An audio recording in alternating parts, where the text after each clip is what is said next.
بالتي هي أحسن إن الشيطان ينزغ بينهم إن الشيطان كان للإنسان عدوا مبينا صدق الله العظيم. I start in the name of God, the most gracious, the most merciful. It will be on a day when He, God, will call you and you will respond praising Him. And you will think that you did not stay on the earth but for a short while. Tell my servants that they should speak that which is the best. Surely Satan creates discord among them. Indeed, Satan is an open enemy to mankind. God says the truth. I'll start the program, and to begin with, I would like to call upon right now. We have an opportunity as faith people to do something about it within our time frame, and we are starting right here this evening as well. All right, thank you. My voice kind of carries a little bit, so, but we'll work with that. All right, I'm going to try to do something here. All right, there we go. These are our community agreements. I'm not going to cover all of them, but before we get into the community agreements, I wanted to share this little statement. It's called Invitation to Brave Space. Invitation to Brave Space. It says, we together create brave space. I love that. We together create brave space because there is no such thing as safe space. We exist in the real world. We all carry scars, and we have all caused wounds along the way. In this space, we seek to turn down the volume of the outside noise. We amplify our voices that fight to be heard elsewhere. We call each other to more truth and love. I love that. Let me say that again. We call each other to more truth and love. We have the right to start somewhere and continue to grow. We have the responsibility to examine what we think we know. We will not be perfect. This space will not be perfect. It will not always be what we wish it to be. But it will be our brave space together. And we will work on it side by side. I don't think there's a better way to start our time here this evening instead of in talking about the invitation to brave spaces. Not on.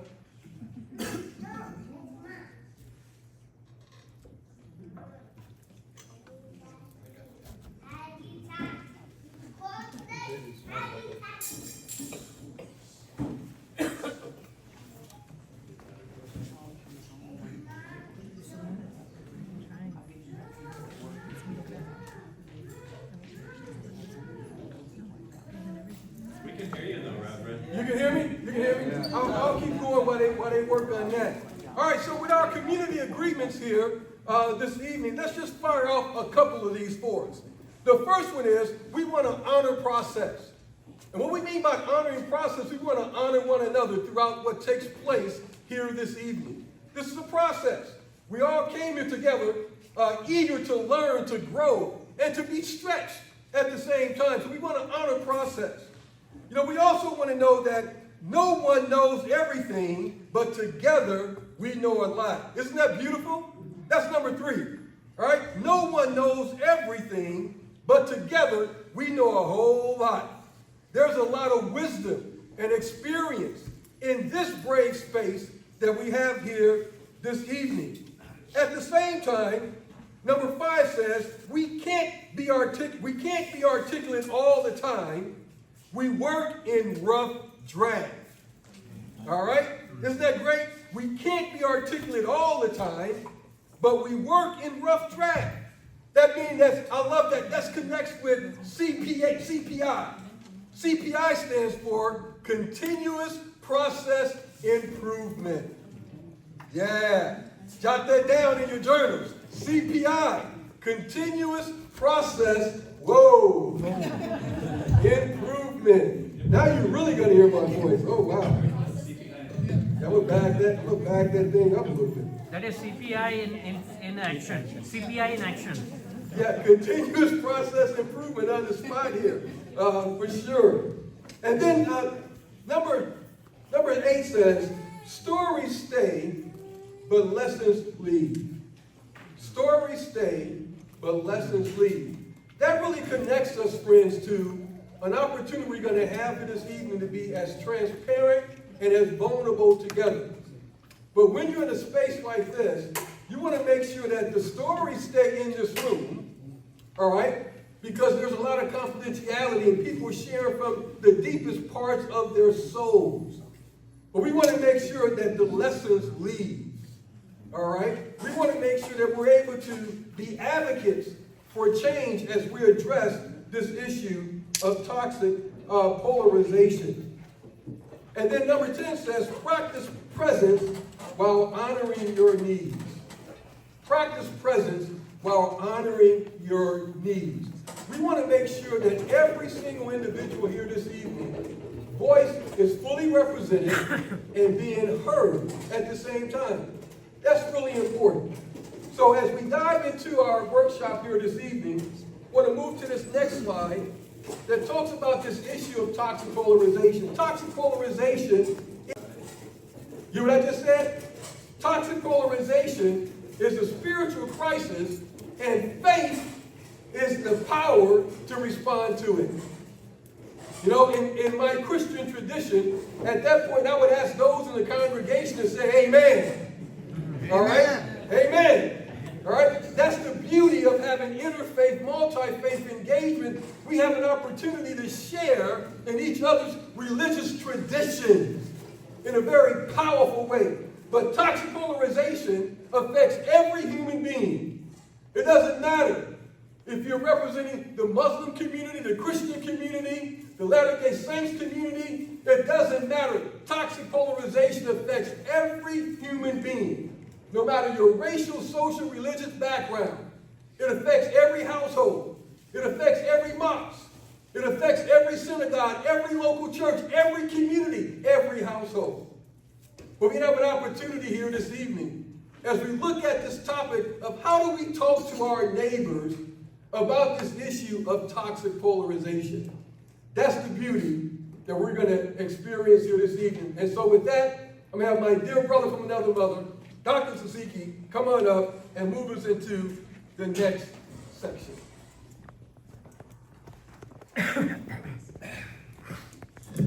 All right, so I have worked with him the last 6 months, so I know that I cannot be as powerful as he is. I mean, this is that persuades me to reach out to people of other communities and faiths and try to work together. So, since some of you, especially those who registered from MCC, you didn't attend the first 2 workshops, I'm going to just briefly touch base on what we did in those 2 workshops. So, the first workshop was held in Villa Park Public Library on April 17th.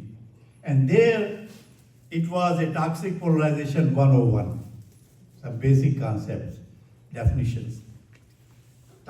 Toxic polarization occurs when one side perceives the other to be extreme.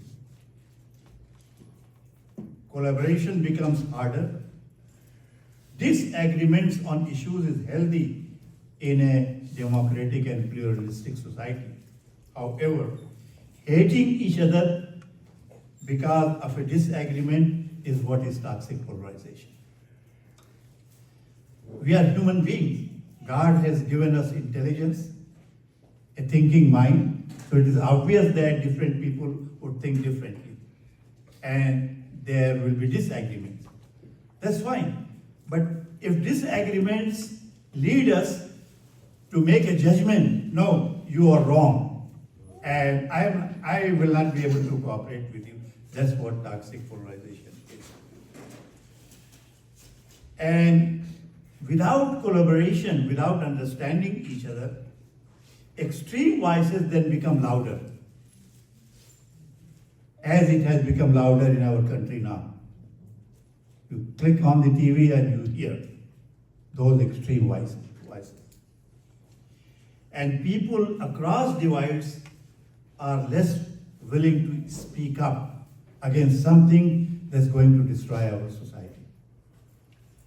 A key indicator of toxic polarization is not just how we view issues, but how we view each other.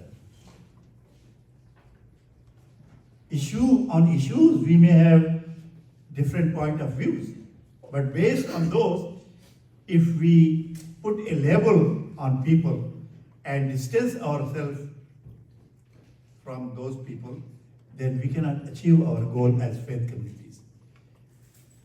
I think in this country, faith communities can do a lot. That's why we do interfaith. Because other people, they don't derive their inspiration from God, but we do. And that's our unique strength. Toxic polarization cycle includes misperception, then dehumanization, then toxic partnership, then meta-perceptions, and then mis or disinformation. What's going on today? A lot of disinformation campaign is going on what can make America great again. But as we see, as we witness, that's not making America great. It's making America terrible. So how to deal?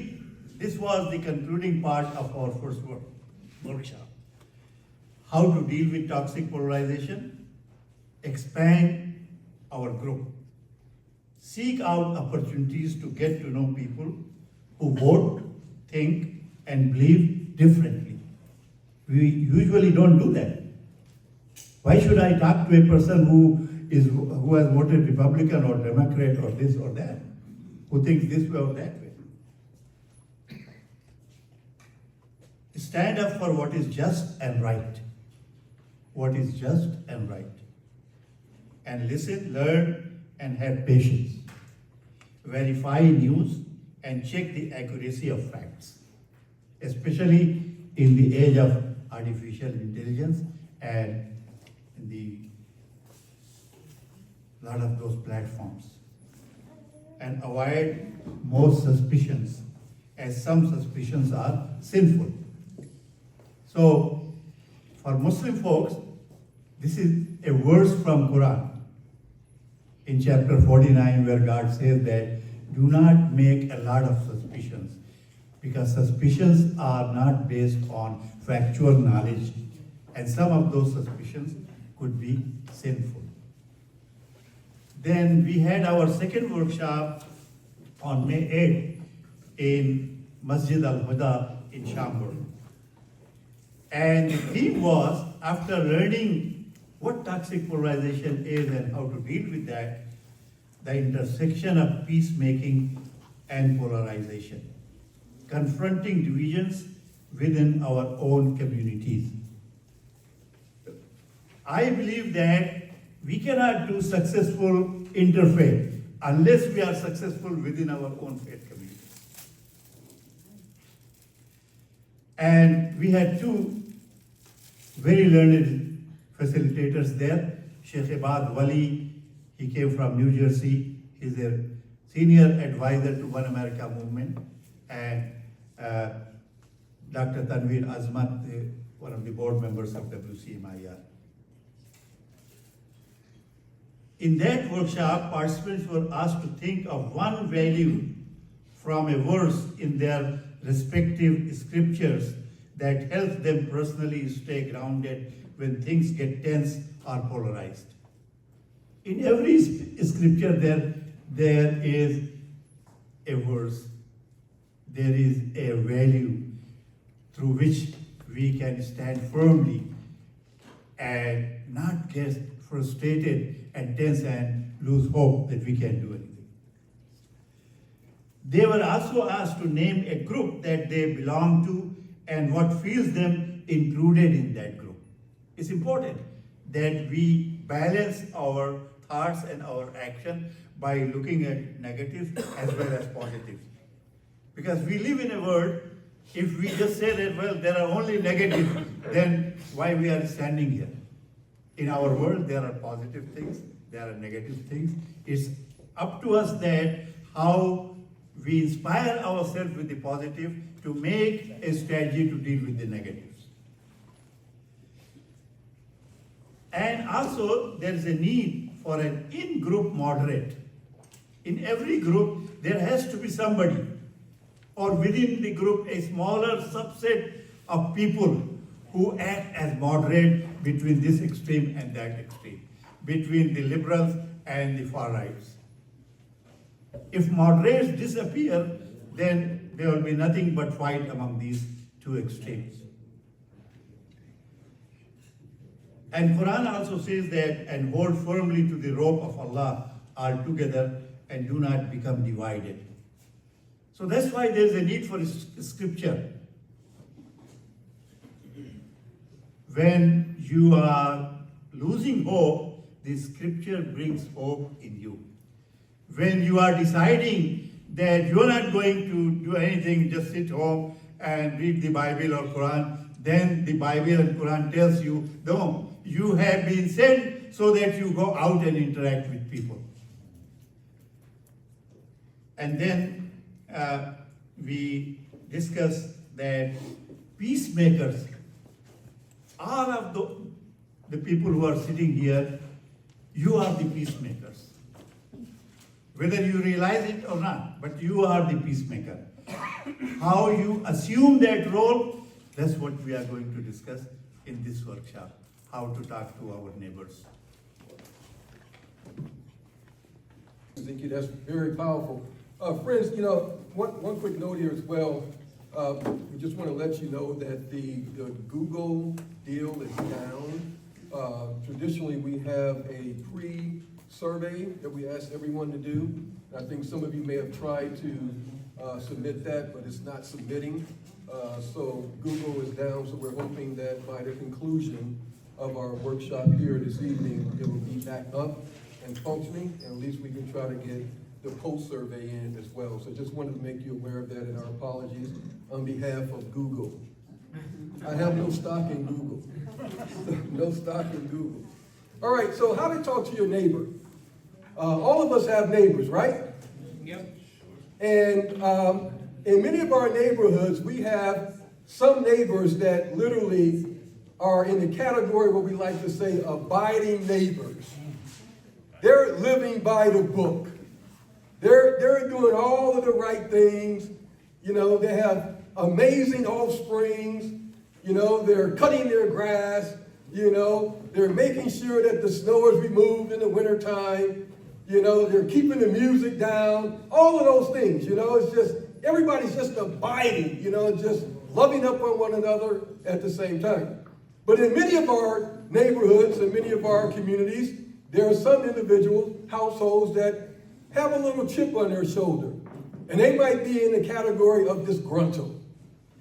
And for whatever reason, they may have had some kind of uncomfortable, isn't that pretty cool? That's kind of politically correct. An uncomfortable encounter with a neighbor. Next door, down the hall, whatever situation you live in. But oftentimes it's hard to have conversations, with our neighbors, with co-workers, oftentimes.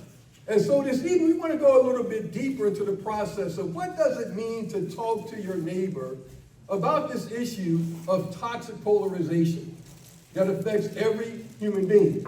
So we're going to ask right now at your tables, and we apologize for if you have your magnifying glass, you might want to, zoom in. If you have your smartphone devices, take a shot of the screen so you can see some of the content as we go along the way. But as we get settled in, if you would just please share with the person next to you 3 words that describe how you feel about having hard conversations with people in your life.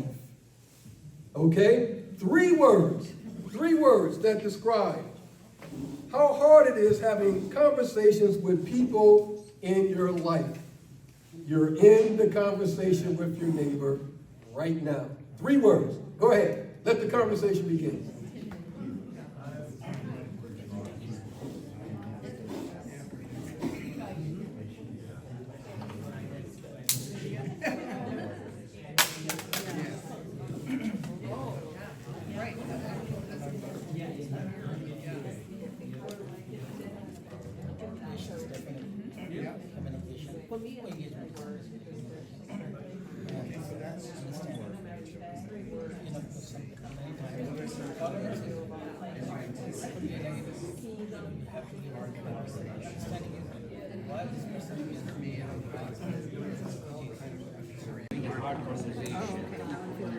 So the key there is in your life. So people can be nervous. I'm thinking of my literal neighbors in my neighborhood. I have to think outside people at work, You know, sure. from me, you know? I feel like as much as I try to come across neutral, I assume that, I guess I'm thinking of this why.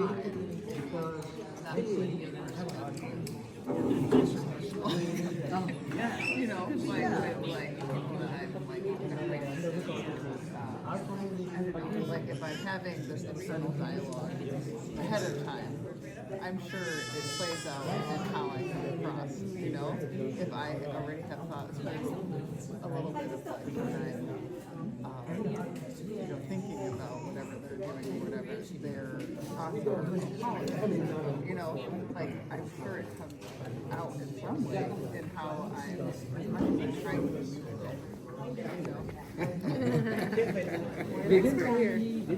Yes. So, you know, like Sometimes families are hard. Yeah, families are hard. You know, bring their subject. Like I got 2 daughters.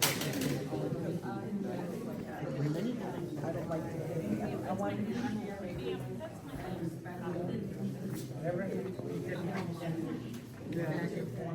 part of me.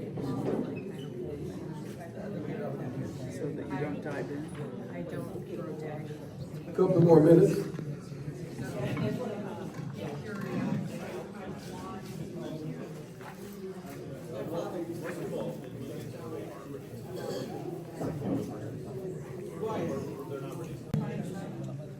Okay, we're going to bring us back together here.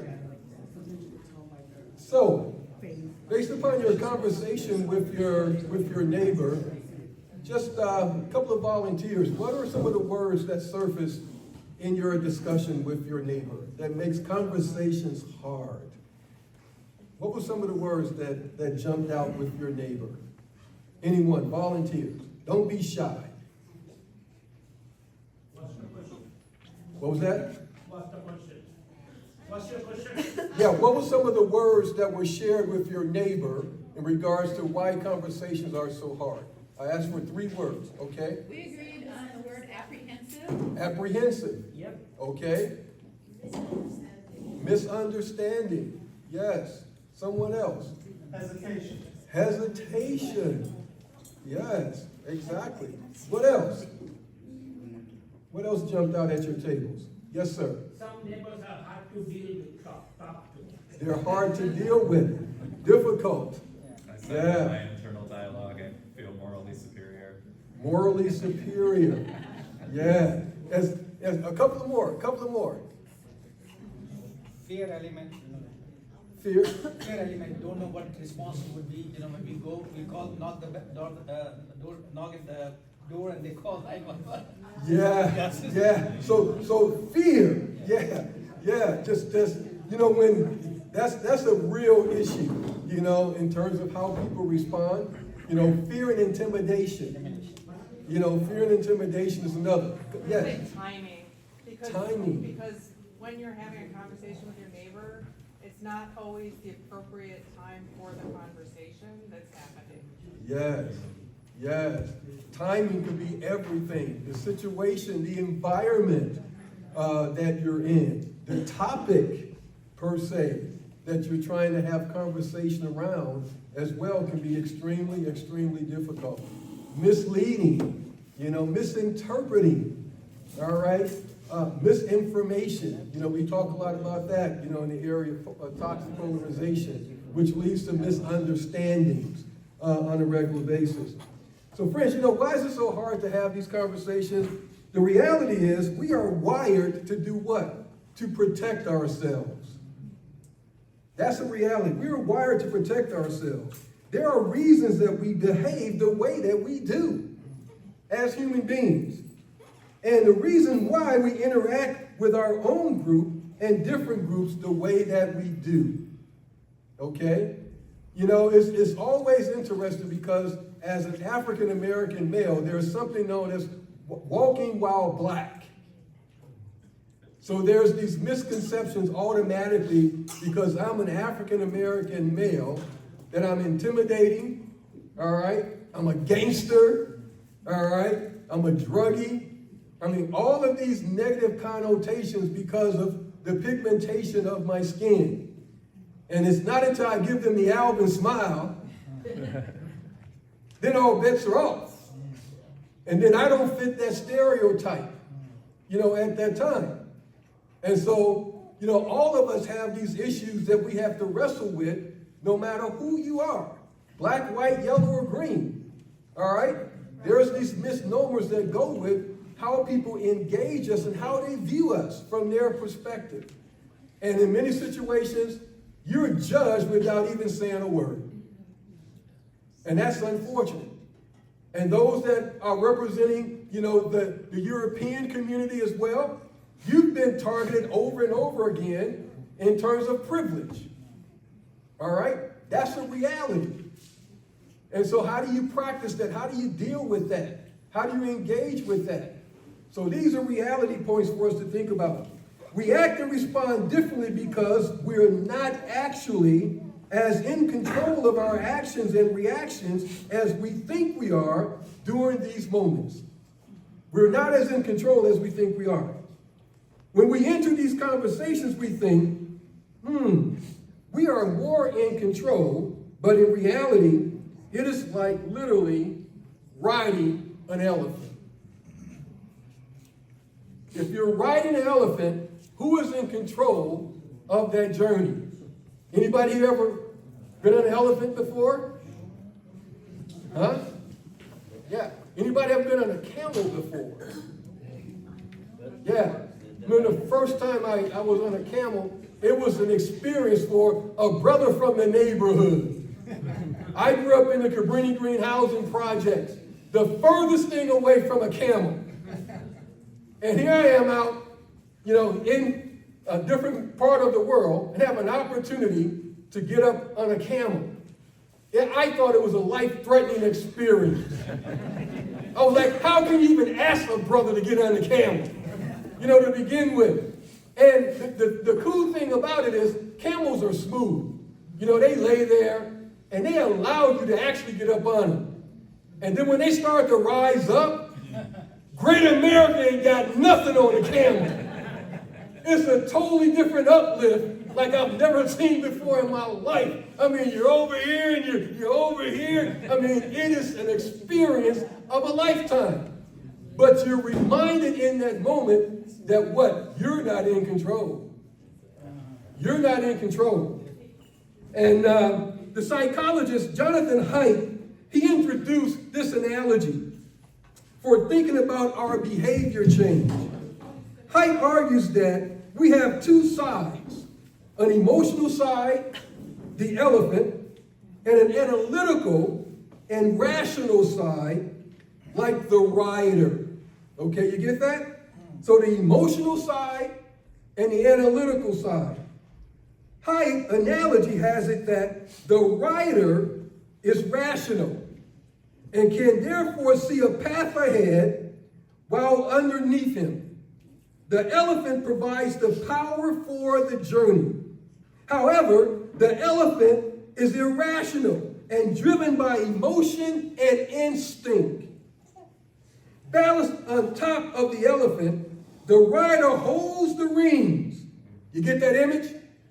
All right, the rider holds the reins, seems to be the leader. Key message in that statement, seems to be the leader.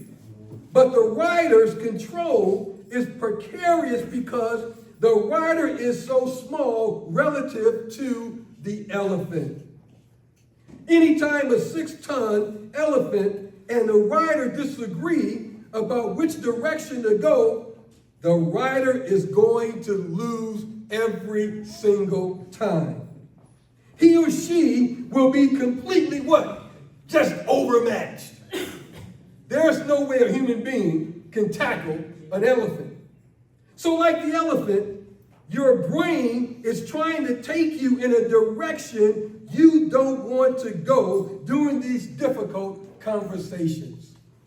You follow that? Completely out of your control. Your heart rate is beating fast.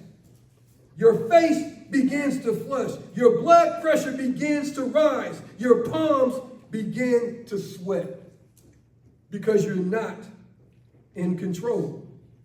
That's the reality of what goes on when you're on an elephant. You get this to go forward here.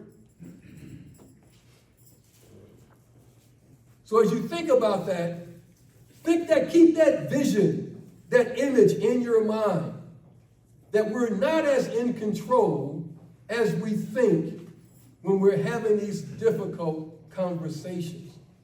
One of the good things to practice in hard conversations is to do what?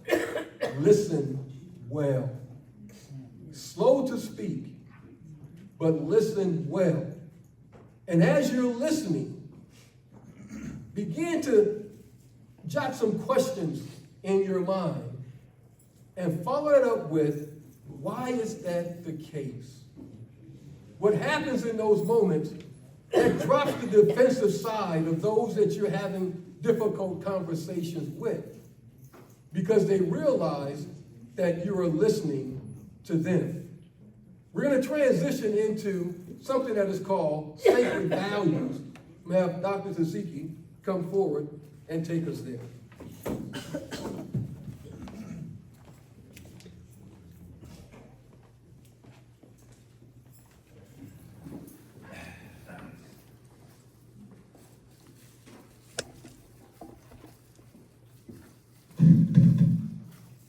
So before I go to the next slide, it just came to my mind that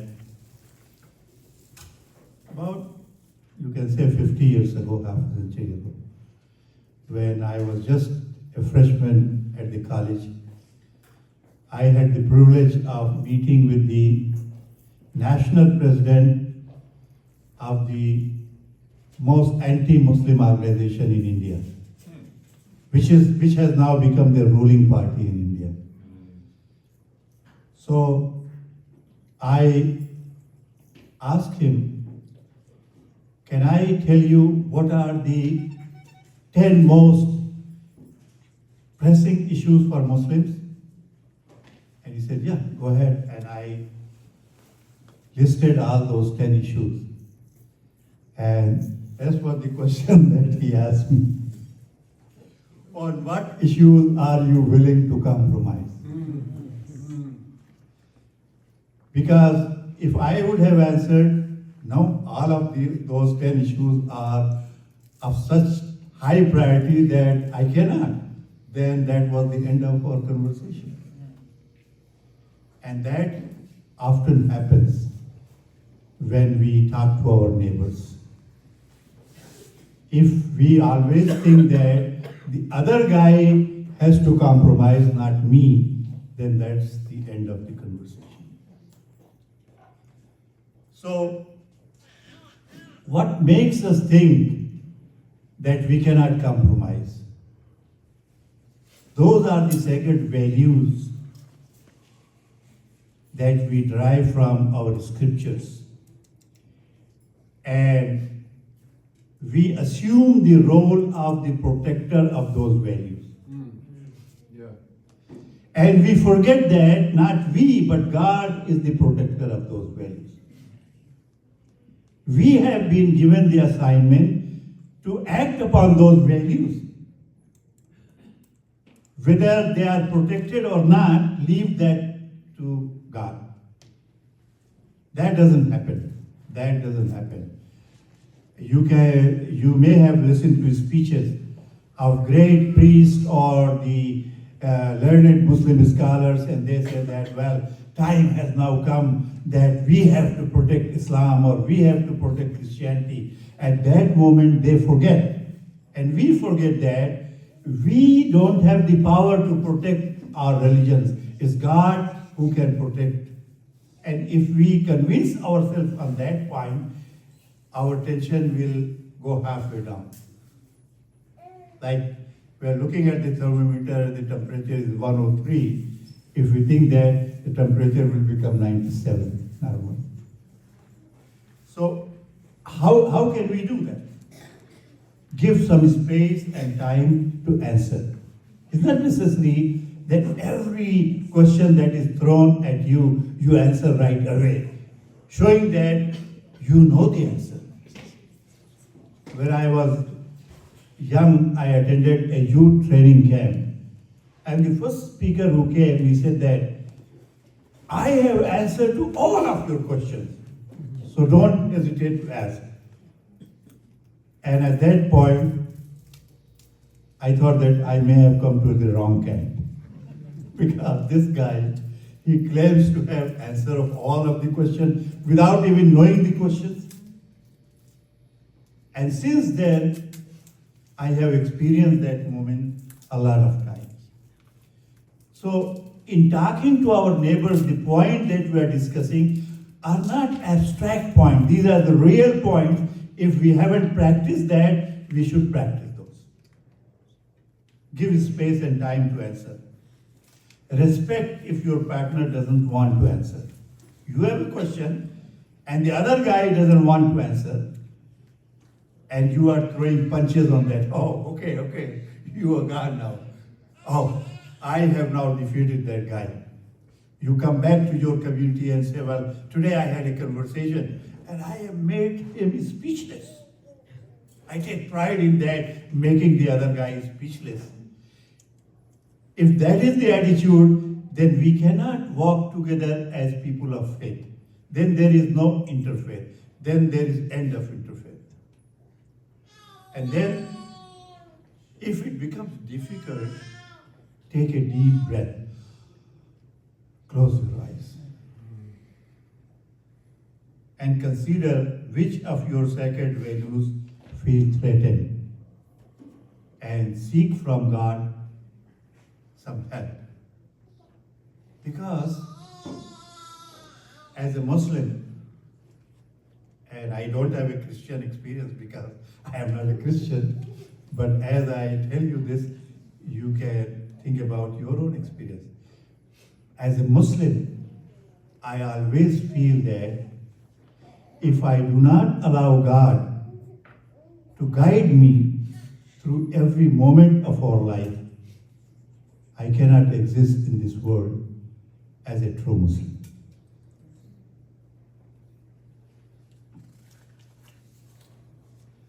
So, what is the motive of misattribution?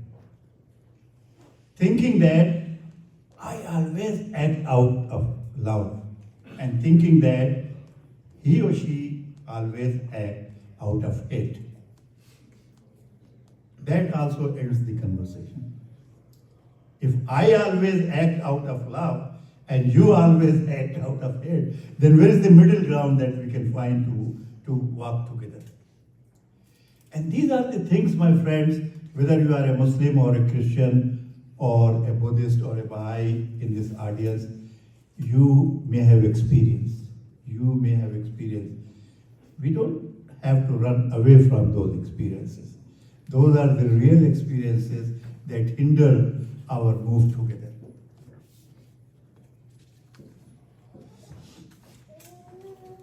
Your partner may say something that bothers you. Remember our tendency to assume others act out of hate. Give your partner the benefit of the doubt and ask and re-ask some question to clarify what type of answer you want from this guy. Even if that neighbor is your next door neighbor, or if that neighbor is a priest in the church in your community, or that neighbor is a rabbi in a synagogue. Because why I'm saying this? Because some Muslims, especially I don't have the experience from among the Christians, they say that why interfaith? My answer is, it's only through interfaith that we can create a moral force to fight against the bigotry and hate that's going on in this country.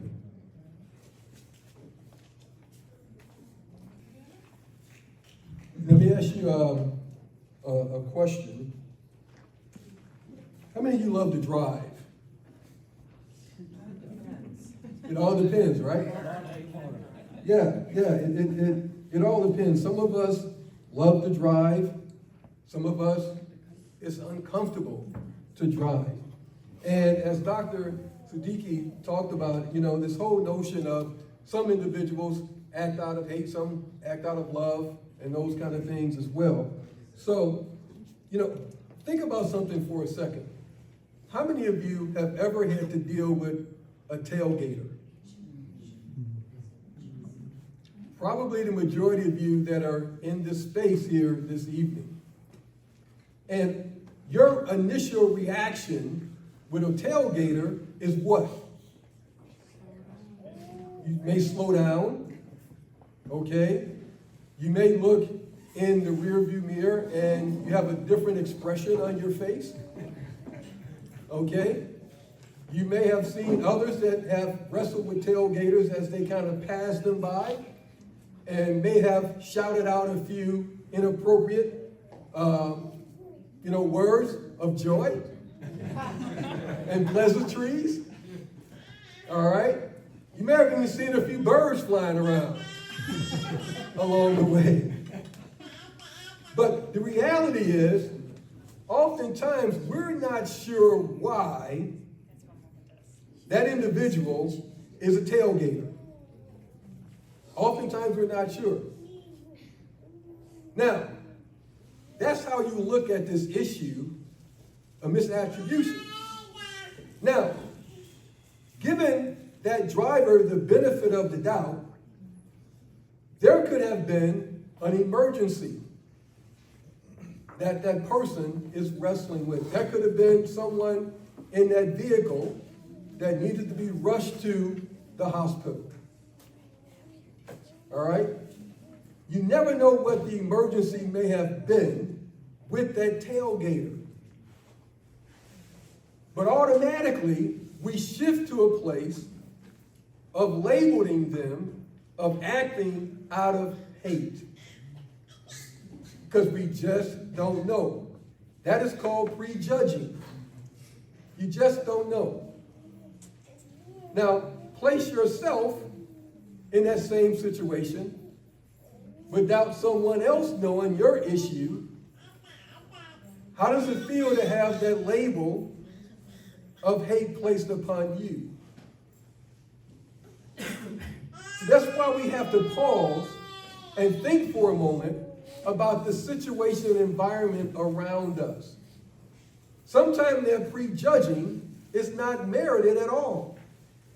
There could be something very seriously going on where that individual driver literally is trying to do their best to get from point A to point B, maybe to rescue someone or to save a life. Or there could be an expecting mom in that vehicle trying to rush to get to the hospital to bring a beautiful newborn into this world. Sometimes we just don't know.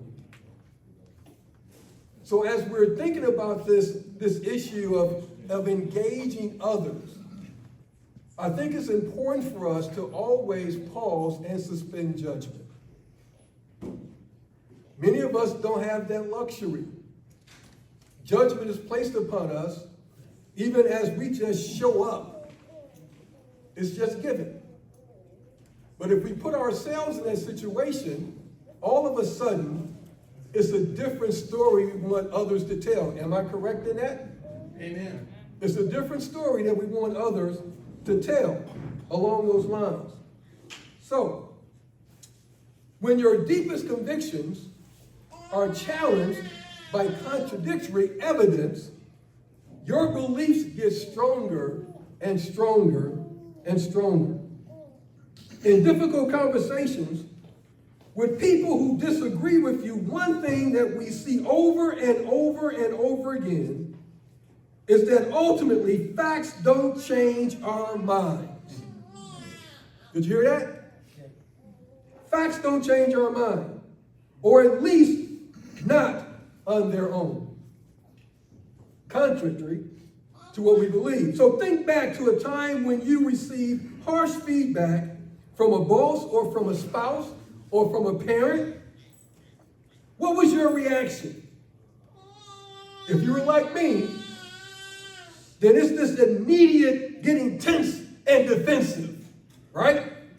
When you receive harsh feedback, all of a sudden you're taking it very personal. Because of what? Like I stated earlier, we're protecting our space. We're protecting our space. But if you bring data and research to convince someone of something else, they won't likely change their mind. They will find other reasons or research to validate their beliefs. Forcing matters more than the actual content of what they say. So things get crossed up over and over again. People will always challenge data. All of a sudden, everyone in a statistical or a scientist, if the facts don't work in their favor. It's just like sports. Every Monday morning after a Sunday football game, you have Monday morning armchair quarterbacks. Everybody has the right play that they would have called to win the game. So now you're putting yourself in that professional seat because you believe you have all of the scientific, analytical answers to save the day. But the reality is you don't. Because you're not in that present space at that time. You have no idea what play was being called in the huddle and why the team won or lost. You have no idea about that. But we want to take control because our deepest convictions continue to be challenged. When we are in these difficult conversations, we think we need to come armed with facts and stats. But the truth is, that won't change their minds. And that is not the purpose of trying to reach across the aisle and have our difficult conversations reversed. Think about right now, we have this big issue regarding immigration. There's so much turbulence, misinformation, hardship, drama, and hurt and pain that is happening right now. But the reality is, we have to remind every human being that God is not on the ballot. God is not wrong. Every human being has value in this place called life. Every human being. So there's no reason why one office, one individual should dictate the course of how we live as human beings. But that's happening here currently within our society. So we go on and on and on, trying to reach a verdict that doesn't resonate with every human being. Then there's something known as this backfire effect. When your conversations go astray, we may feel tempted to bring in facts, but our goal is to hear one another's human story. That's a beautiful thing. As soon as we're convinced that our place in the conversation is accurate and good, it has this backfire effect. You know, there's this, I don't know why it didn't come up there, but yeah, this image right here. Anyone ever seen that come out of a vehicle? It's quite frightening, isn't it? It's a scary situation. Years ago, growing up, my dad had his own auto mechanic business. And we raced cars. We literally had a race car that can turn 7 seconds in a quarter mile.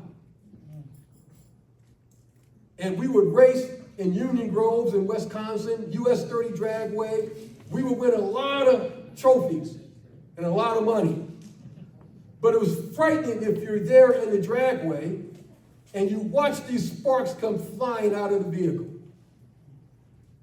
And you think to yourself, is it worth it? When you watch someone standing behind those vehicles, when those sparks come out, and all of a sudden, they're covered in flames. That's the power of words that have with others that we share in inappropriate ways. It has a backfire effect.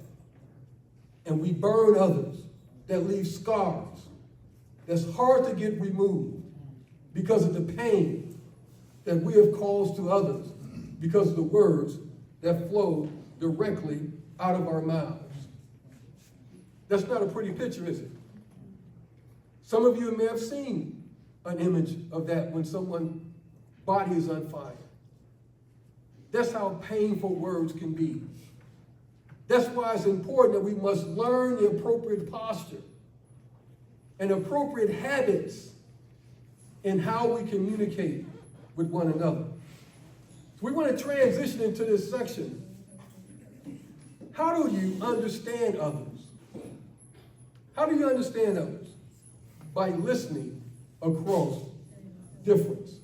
How do you understand others? By listening across difference. Confirmation bias. Confirmation bias is the idea that we listen for that which confirms our bias. You follow that? Confirmation bias is the idea that we listen for that which confirms our bias. It happens every single day.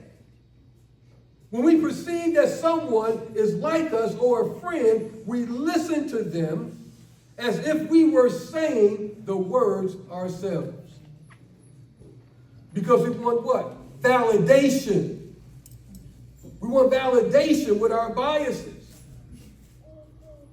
And that doesn't work in today's society because we have to listen better. We listen for proof of truth, confirmation of what we already believe. That's part of stereotypical thinking, inappropriate positioning of others. And we put ourselves there over and over and over again. So, we're going to take a second, and Dr. Siddiqui is going to come forward and move us into the next area.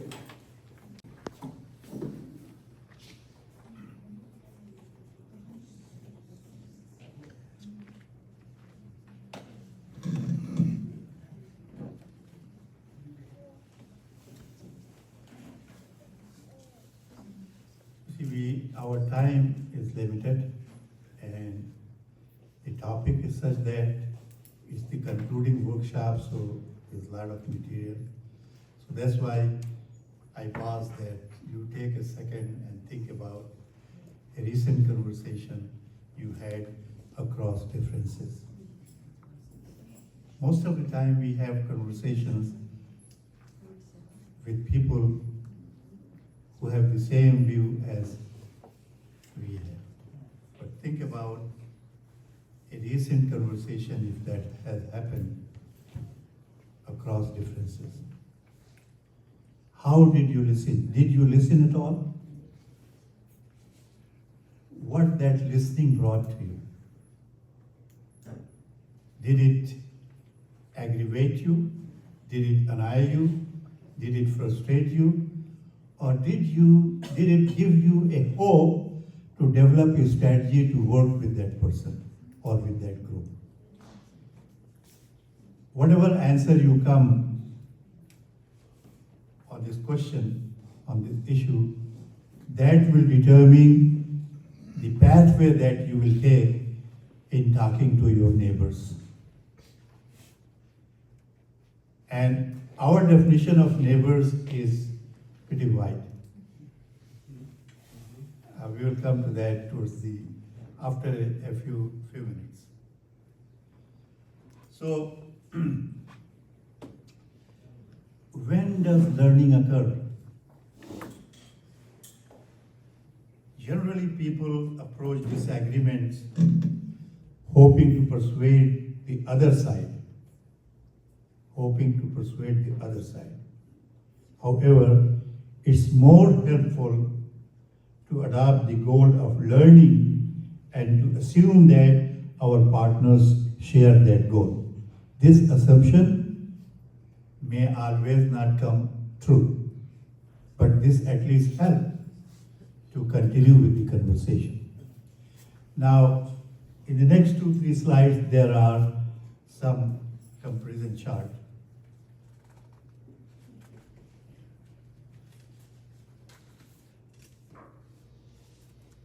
When does learning occurs and when we put ourselves as an adversary? So, in an adversarial role, I answer the question, I know everything that I need to know. When I know everything that I need to know, then what's the need of conversation? What's the need of partnership? What's the need of moving forward? I have met real people who have told me that they really think that the people that they have come across in life, they did not learn anything from them. I have met such people. And I have met such people as well who find out every single opportunity to learn something from a talk, from a situation, from a conversation, from something that's going on simply on the street where you live and you are watching something over there. So, in an adversarial role, your goal is that I have to convince the other guy that I am right. Whereas the learning mode, you say that, well, I have one perspective and they have another. And try to learn why there is a difference in perspective. In a learning mode, the goal of communicating with other people is listen to the other party and understanding their perspectives. So I taught at a university for 28 years, and I was professor of communication and public relations. So after 2-3 years in the beginning,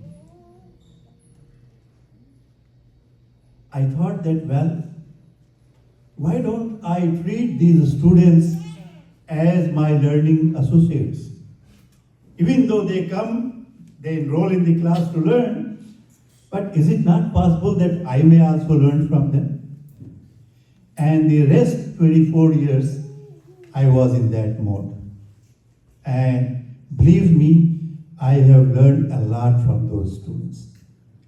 Not only that, the textbooks that I used in different courses, from their comments, we wrote to the authors that, well, here we felt a gap. Here we felt there needs to be revision. Here we felt that this this way of formulating the problem was not accurate. And many a times those were accepted. So that's the difference between in what role you want to put yourself, adversarial or in a learning mode. And believe me, my wife is also here.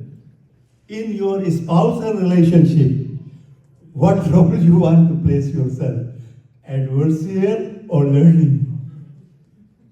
I'm sure many of you will agree that if you are in the learning mode, life would be much happier than adversarial role.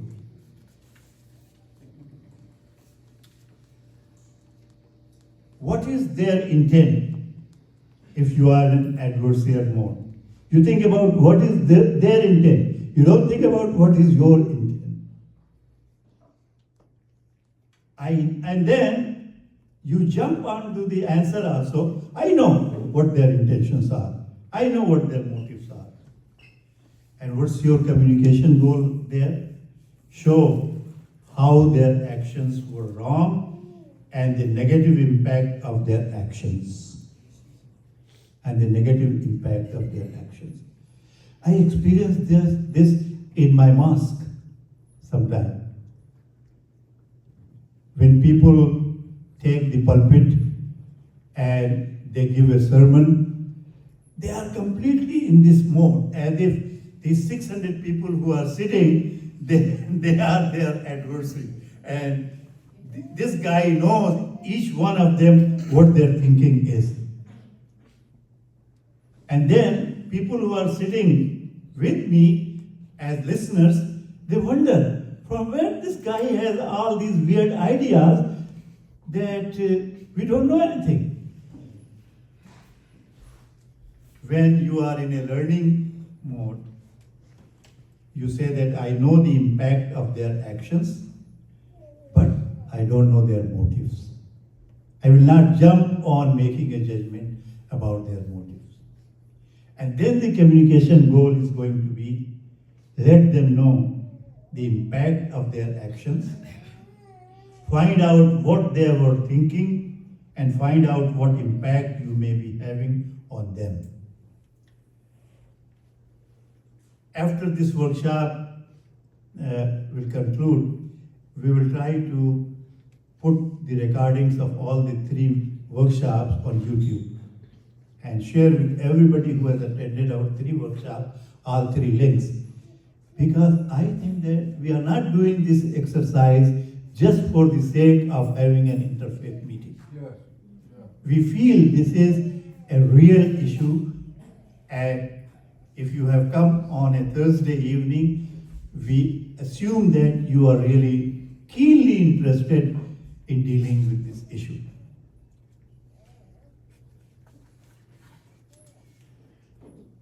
And then we ask the question, who is to blame? Obviously, it's their fault. And what is the communication goal? Get them to admit the blame. And believe me, many wars between many nations just happened because of these 2.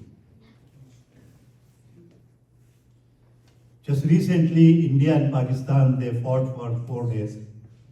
They shot down 5-6 planes of each other, F-15 and some French-made planes. And both of them, they were saying, it's their fault. And then go to the UN Security Council and get them to admit their fault. This is not peacemaking. These are neighboring countries. These 2 countries came out of one country. And after 70 years, we are still in that mode. So from an example, a macro example, we can come to a micro example as well. It happens between individuals, between smaller groups, between organizations as well. In a learning mode, we can assume that, well, many things may have caused this situation. Many things may have caused this situation. Discuss what each of us might have done to produce the result. So,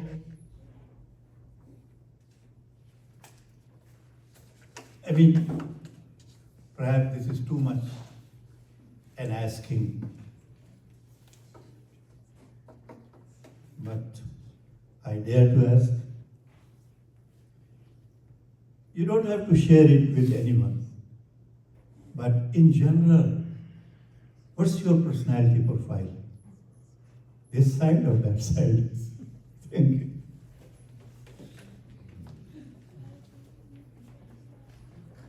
Well, let's give it up for Dr. Suzuki.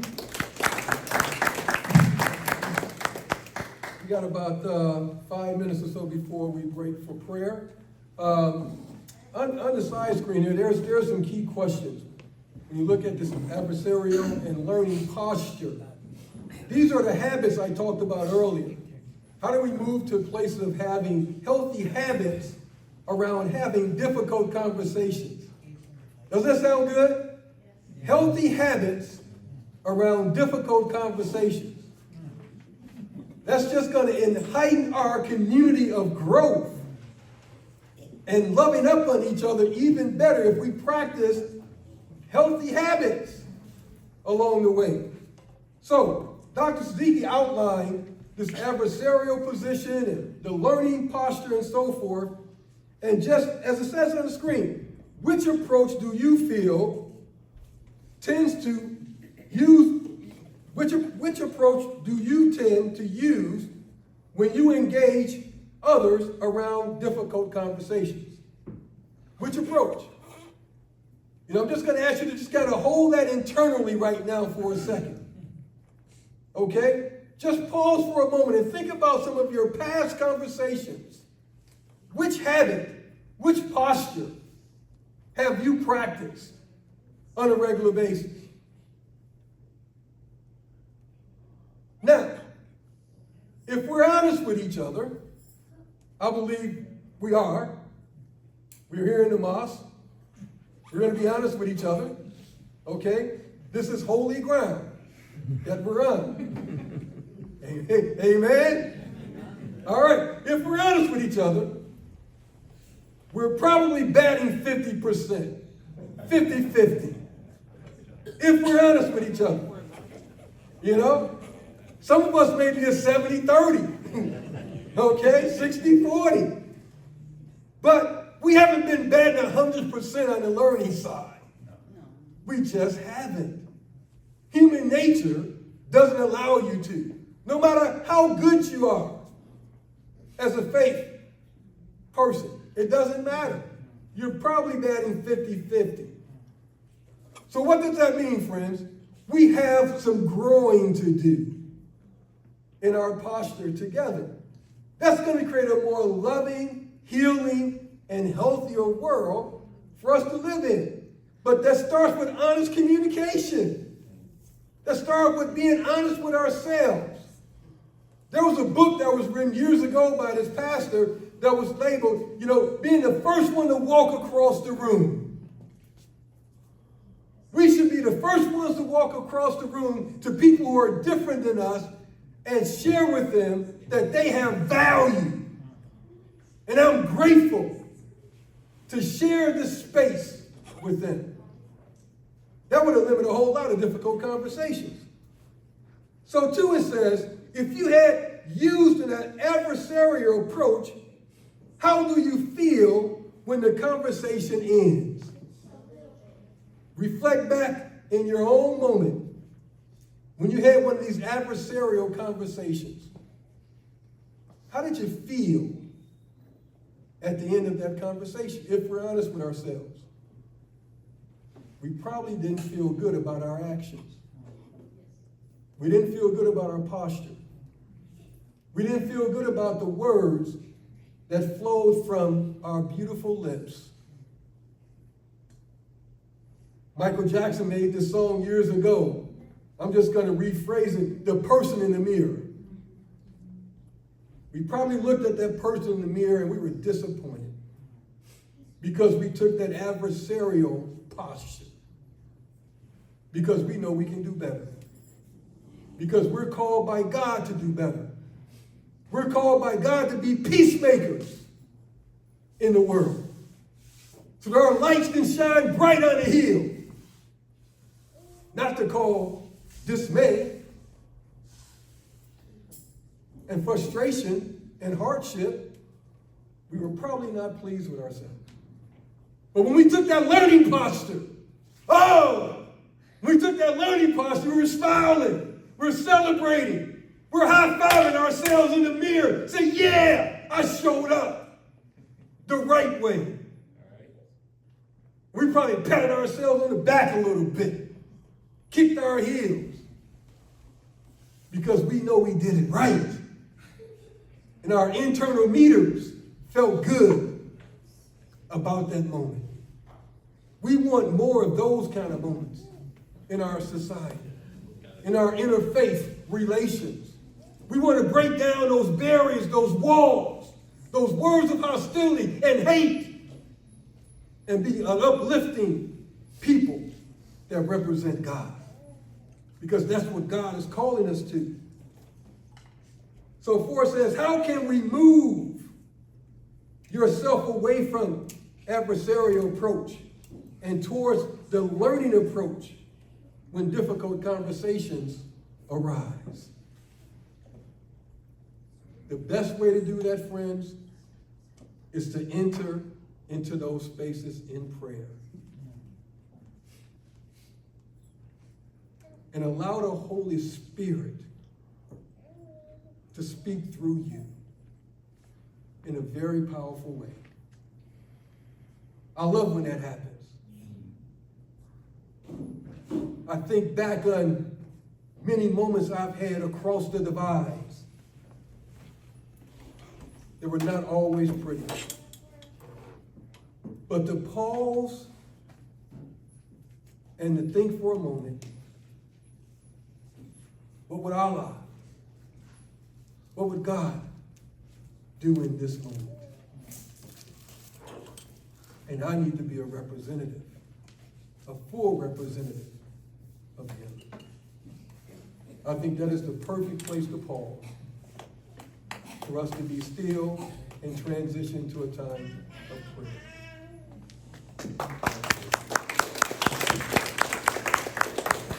We have about 25 minutes of program left, but since the evening prayer time has approached, so we will go up the stairs and pray and come back. So please feel free, if you are again feeling hungry, there's food there, or some kahwa.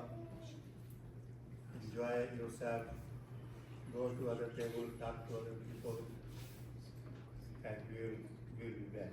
So about 25 minutes, at least 25 minutes of way forward, because we want to link to workshop number 1, 2, 3, and give you a task.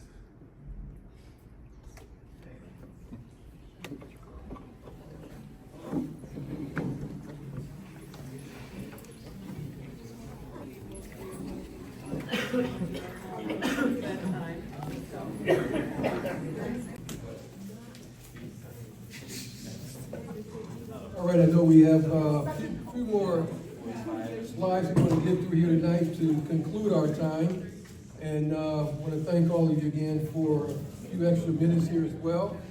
And as we finish strong, we want to finish strong here along the way. One note I want to make here as well, just a little footnote here. Every year, the One America movement has an annual summit. This year, it took place in Tulsa, Oklahoma. And so, based upon our role as leaders and others, I influenced them, along with some other colleagues, to bring the One America Summit to Chicago next year, in 2026. It's going to be April 27th through the 29th. April 27th through the 29th here in Chicago.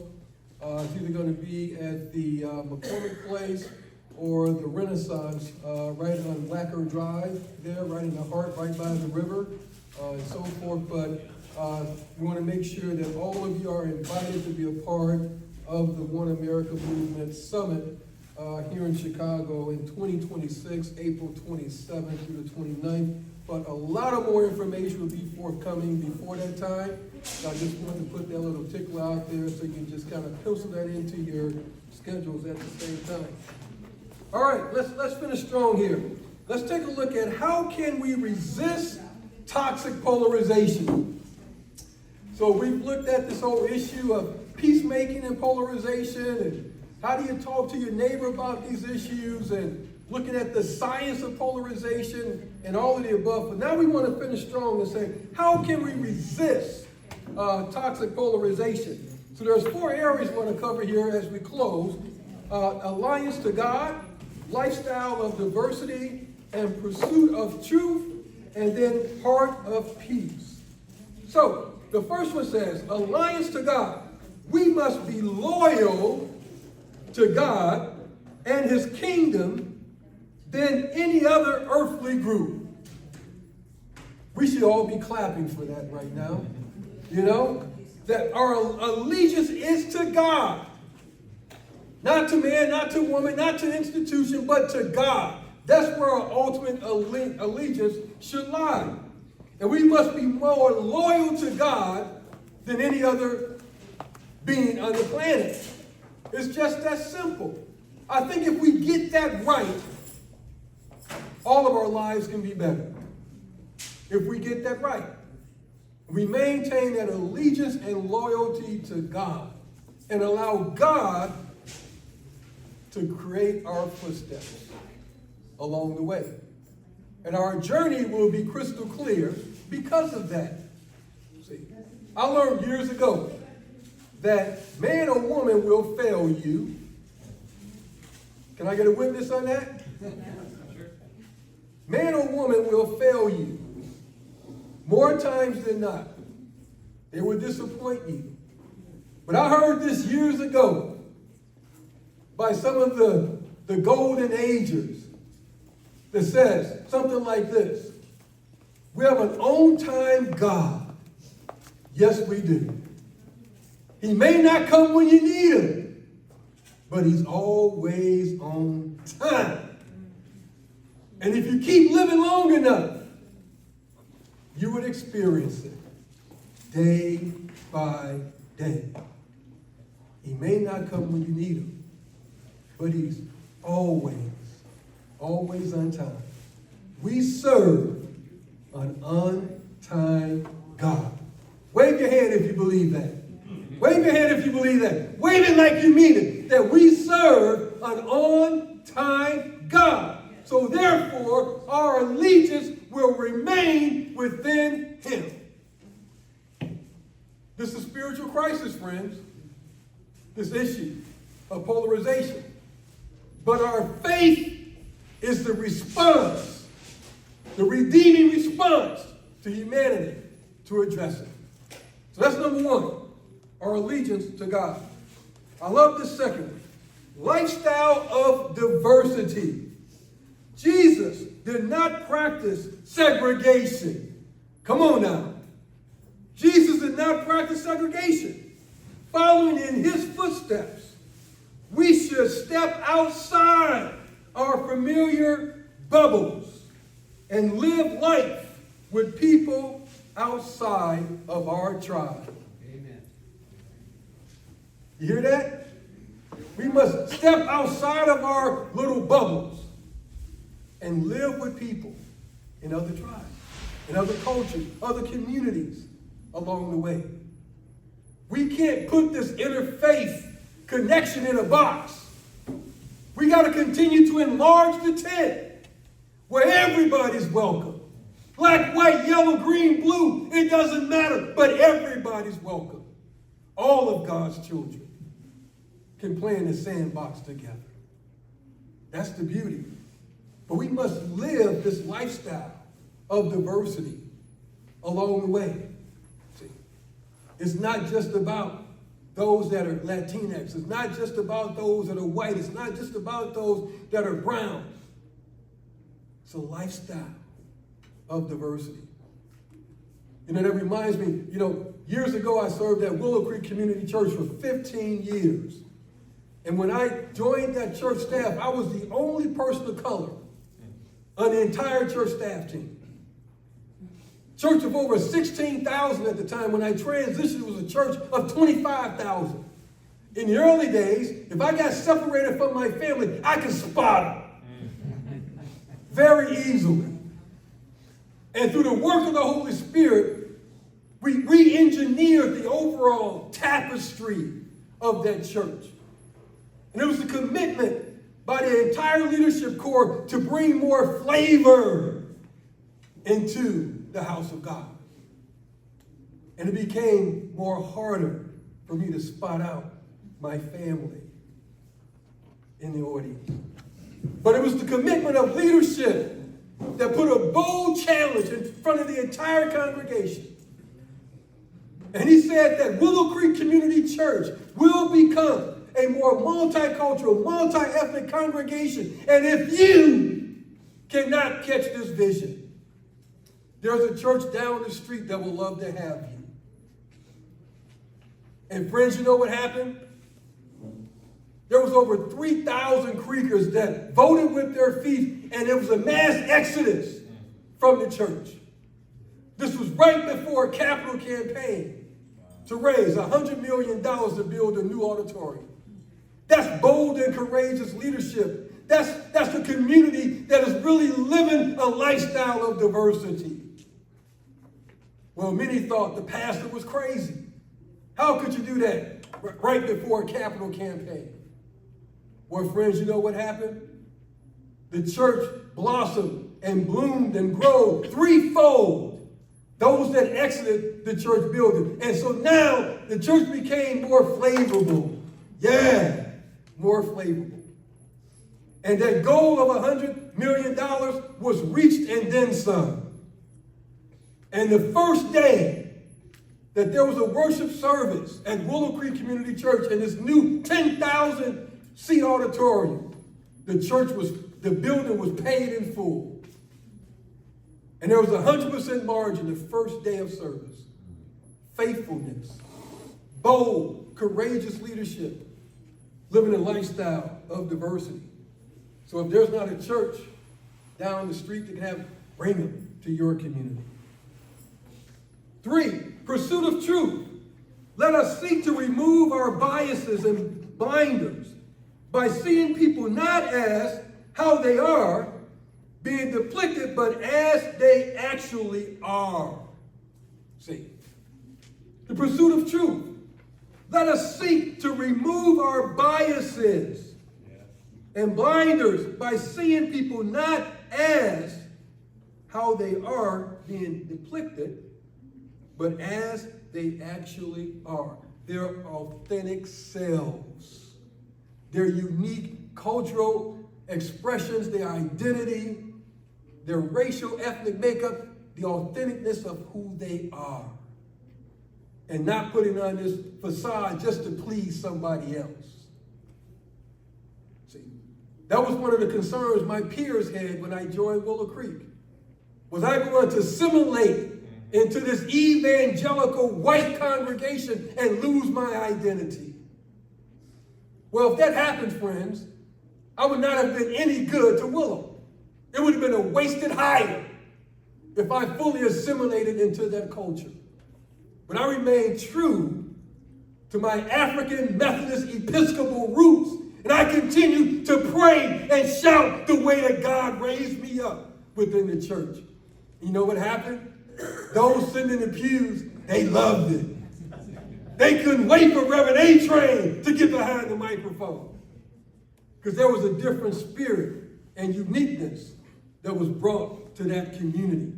And they appreciated my full self not being compromised because of the assignment.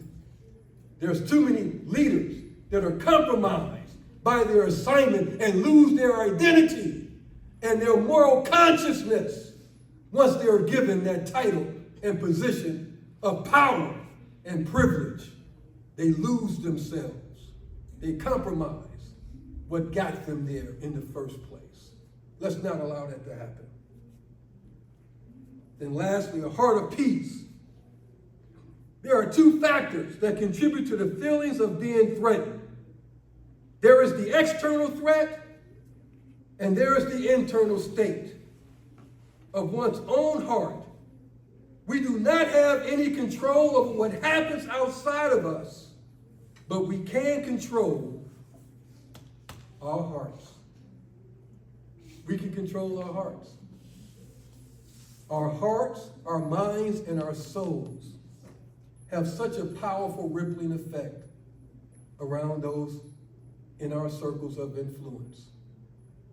So friends, let's continue to do our very best to have a rippling, dominoing effect of who we are, that it spills over into others. It becomes so contagious that we impact our households, we impact our institutions, we impact our synagogues, our churches, our mosques. We do them one at a time. But we continue to be intentional to ensure that hearts are being transformed along the way. Dr. Siki, come and bring us home, my brother.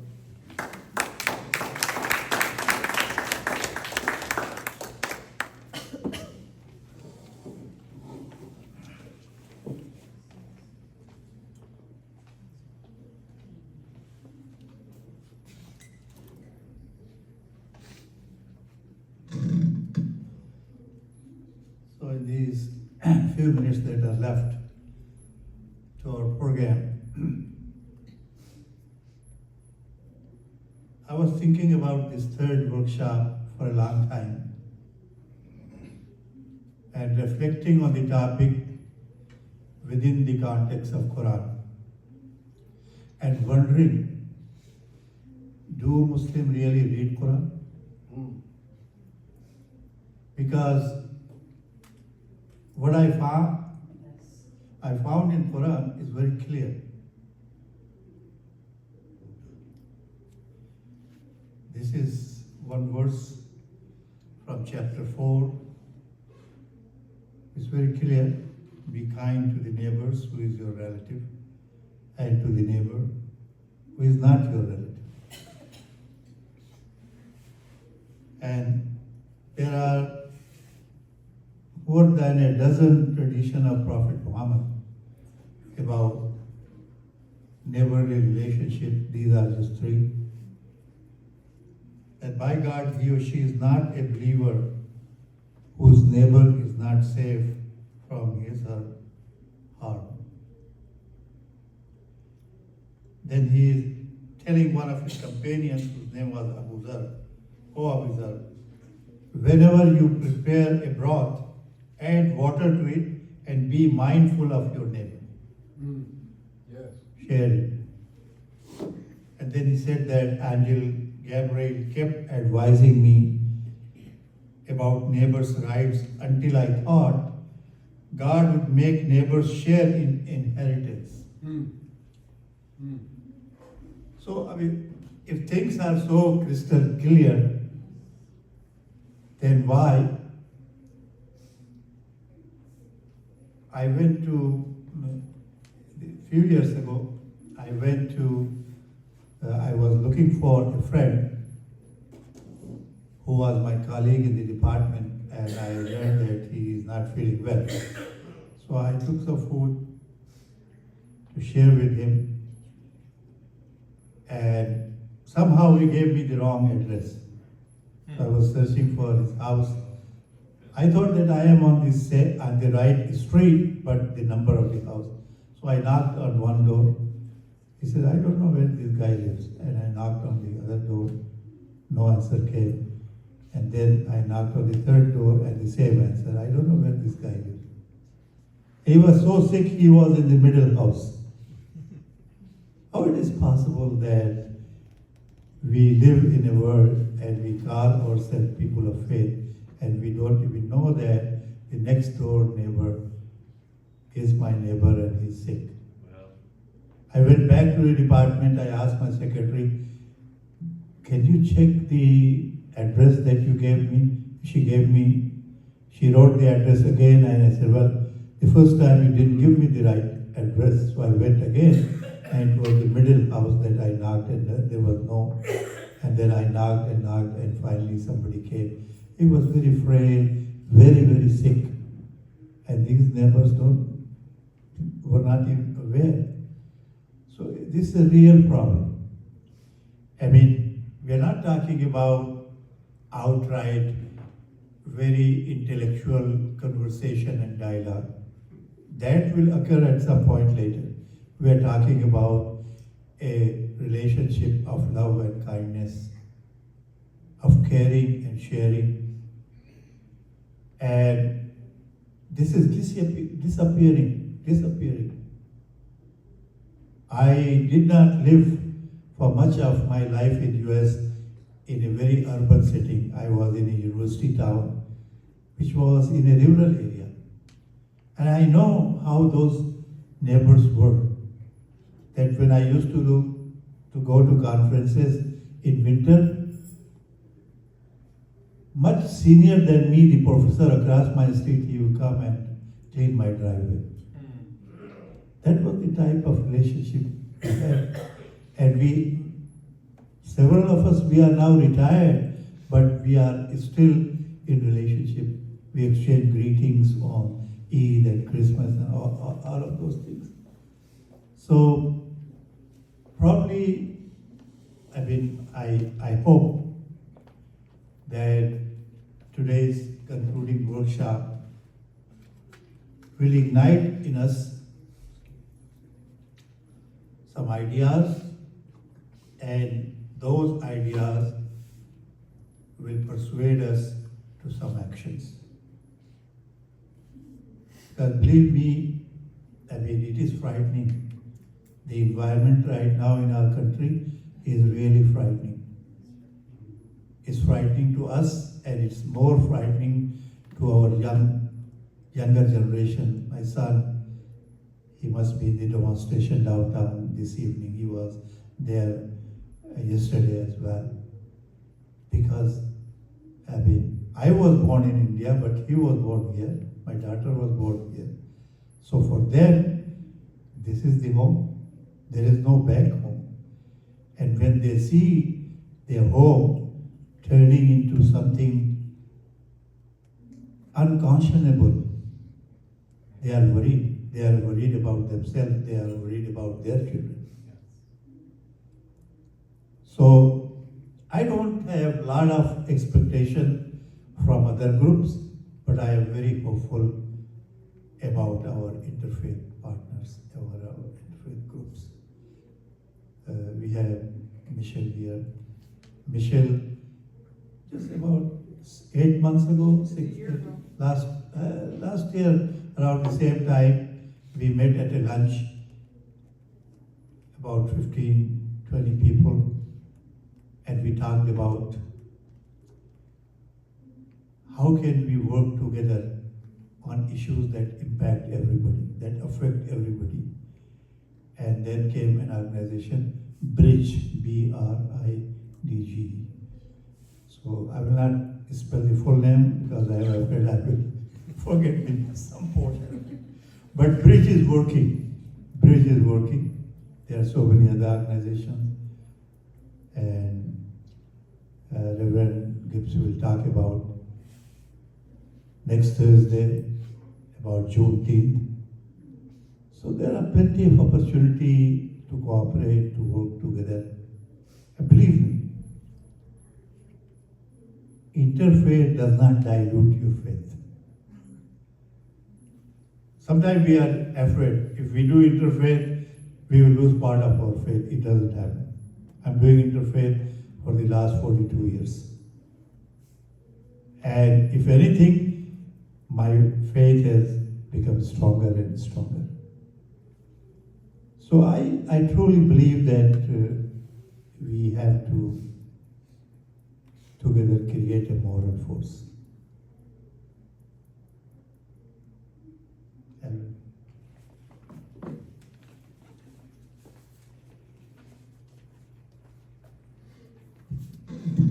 All right, friends. I'm going to have Reverend Daryl Jordan come around As I mentioned before, the Google site is still down, but we want to get a little bit of feedback from you if possible. So he's coming around with that QR code just to get your feedback, because we love to hear from our guests and how you receive the content information, the series overall, etc. But while he's doing that, as Dr.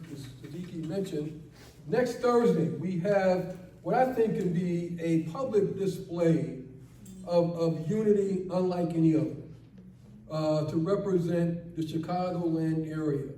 This is the second year that we're having this Juneteenth commemorative walk taking place at 31st Street Beach on the lakefront. We have an incredible lineup of interfaith civic leaders that's going to be sharing in a brief, very brief program from 8:30 to 9. The walk actually starts promptly at 9 o'clock in the morning. We're done promptly by 10:10, 10:15, 2.5 miles. Now, the 2.5 represents what? Anybody knows what the 2.5 represents?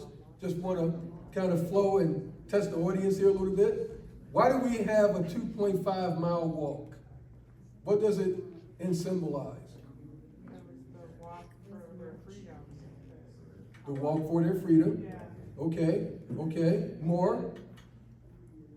When the last people heard about being freed in Texas. There you go. I can't remember the There you exact- go. It was 2.5 years later, those slaves in Texas heard that they actually were free. 2.5 years. They were still living in bondage, still with this servitude attitude and posture. And so the 2.5 years represents and symbolizes this commemorative of former foot soldiers and that gave their lives along those lines for freedom, equality, and justice and unity that we should never forget. And it's because of this dear soul by the name of Opal. We call her Grandmother Opal. She walked, hundreds and thousands of miles all the way to D.C. to ensure that Juneteenth becomes a federal holiday.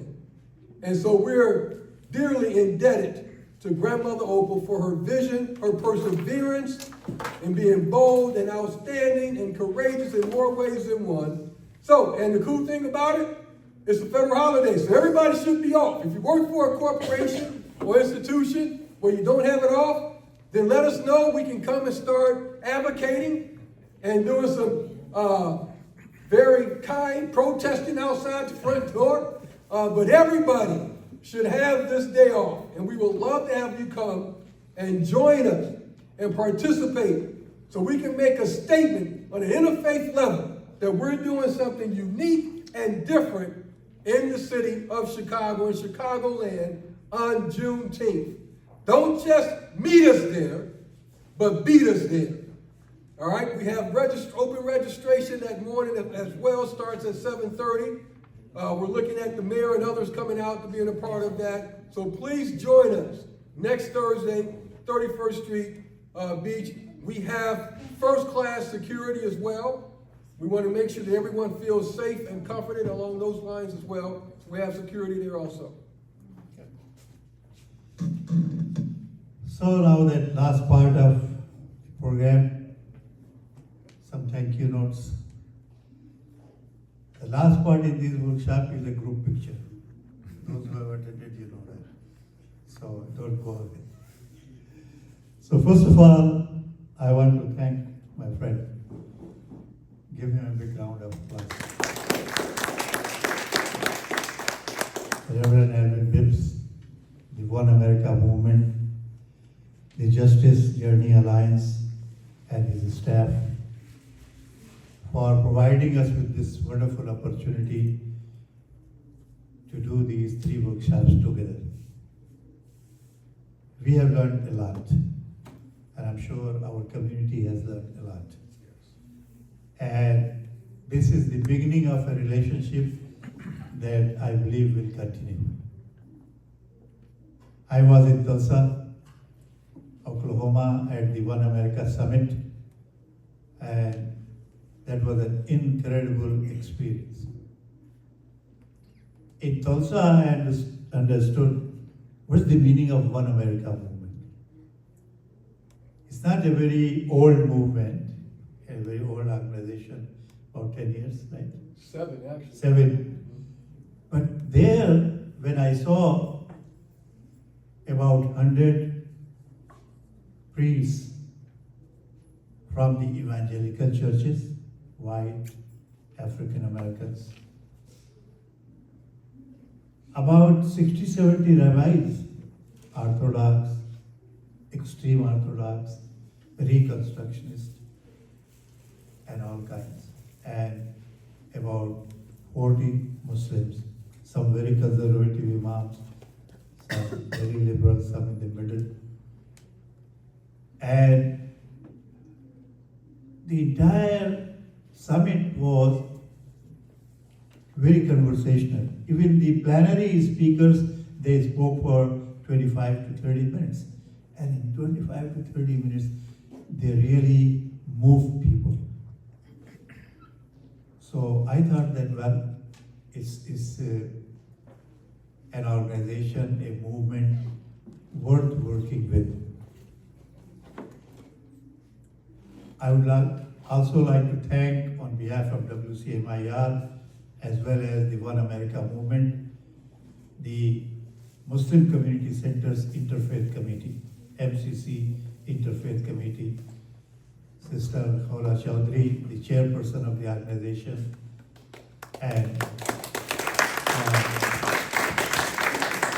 for agreeing to host us and for being such a wonderful host. All through this collaboration, I have learned a lot about MCC Interfaith Committee and their work. And MCC, it's in Chicago, the Muslim Community Center Mosque at Elston and between Pulaski and Montrose. And then it expanded, and this place was built, MEC, Muslim Educational Center. It has an academy and a school and all those things. And I'm really very surprised because I didn't see this at any other mosque when I was informed that this mosque is a green mosque. So please bring things that can be recycled. So even though I brought a big pack of bottled water, but it is still somewhere there, I put all these water jugs here and the glasses and with the plates. So that's something that we all can follow in our churches and our synagogues and in our mosques. That's really a commendable action that they have taken, and I congratulate them for that too. Thank you all for coming over here. Some of you have attended all 3 workshops, some 2, some have joined us only in this workshop. But hopefully, we have learned together some important lessons of engagement and collaboration as we move forward. We will, as I said, we will share with you the YouTube links of all 3 workshops as soon as they become available. I want to thank Brother Khalid Khan, our good master and the person who has been helping WCMIR to transform our programs and lectures into YouTube videos. So it all depends upon him how soon he hands them over and I can share that with you. Thank you, Khalid, Brother Khalid. Thank you. I also want to thank our own members who facilitated in arrangements and logistics. In particular, Brother Javed Aslam, who could not be here tonight, who has videographed the previous 2 workshops, Brother Khalid Khan, Brother Hafiz Ikhlas Ansari, who was here in the beginning, recited the Quran. Last but not least, please note that every year, for for the last 2-3 years, we do an annual gathering, an annual conference. And this year, our annual conference will be held, inshallah, on Sunday, November 9th. Sunday, November 9th, from 11 to 4 p.m. The theme of the conference will be Challenges of Creating a Moral Force. Challenges of Creating a Moral Force. We will bring panelists and speakers addressing this topic because WCMIR was founded with the idea that we don't call it interfaith work. We are dreaming and envisioning an interfaith movement, which is all over, which is reaching out to all faith communities. And personally, I think I have high hopes that one day we will have the strength in this moral force that I'm talking about to challenge hate and bigotry that is spreading in this country. And I believe that only the people of faith, regardless of what faith you belong to, will have the courage to challenge and stand up against the current wave of hatred and bigotry that is going on. And finally, we invite you to join WCMIR as a member if you want. Please visit our website, WCMIR.org, where you will find all the resources. In the last 3-4 years, we have done some public lectures on Zoom.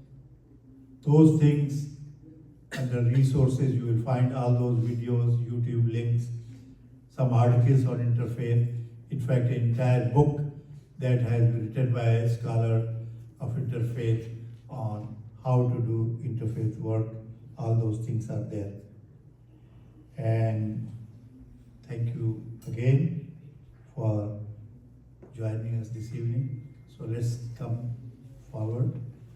As we do, we'll put chairs for our sisters, ladies, women, my wife included, and men will stand behind.